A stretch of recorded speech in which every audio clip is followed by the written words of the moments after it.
నంద్యాల జిల్లా అహోబిలం సమీపంలోని హరినగరం ఇస్కాన్ గోశాలలో శ్రీ అహోబిల లక్ష్మీ నరసింహస్వామి పార్వేట మహోత్సవం కన్నుల పండుగగా జరగనుంది. ఇవాళ సాయంత్రం 5 గంటల నుంచి ఇస్కాన్ భక్త బృందం సంకీర్తనలతో ప్రారంభమయ్యే ఈ వేడుకలో తులసి గౌరహారతులు, ఆధ్యాత్మిక ప్రసంగాలు ప్రత్యేక ఆకర్షణగా నిలవనున్నాయి. ఈ కార్యక్రమానికి ఎమ్మెల్యే భూమా అఖిలప్రియ ముఖ్య అతిథిగా హాజరు కానున్నారు. రేపు తెల్లవారుజామున మంగళహారతుల అనంతరం స్వామి అహోబిల ప్రయాణం అంగరంగ వైభవంగా మొదలవుతుంది. తరపున పారివేట ఉత్సవం అనగా రేపు 18వ తేదీ జరగబోయే పారివేట ఉత్సవానికి భక్తులందరికీ కూడా ఆహ్వానం పలుకుతుంది ఇస్కాన్ అహోబిలం. ఇక్కడ ఇస్కాన్ హరినగరం దగ్గర ఉన్నటువంటి ప్రాంగణంలో భగవంతునికి స్వాగతం పలికేదానికి ఏర్పాట్లన్నీ కూడా జరుగుతున్నాయి. ఆ ఏర్పాట్లలో భాగంగా సాయంత్రం 6:30 నుంచి సంధ్యాహారతి ఉంటుంది.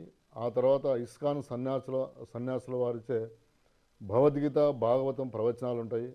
నరసింహస్వామి యొక్క పారివేట ఉత్సవం గురించి వివరించడం జరుగుతుంది. ఆ తర్వాత భజన కార్యక్రమాలు ఉంటాయి. ఆ తర్వాత భారత కళా బృందం వారిచే డప్పు భజన కార్యక్రమం కూడా జరుగుతుంది. ఆ తర్వాత తిరిగి భగవంతుడు 11:30కి ఇక్కడికి వచ్చే సమయానికి భక్తులందరూ కూడా భగవంతునికి ఎదురెక్కి స్వాగతం పలికేదానికి కూడా గొప్పగా ఏర్పాట్లు చేసినాము.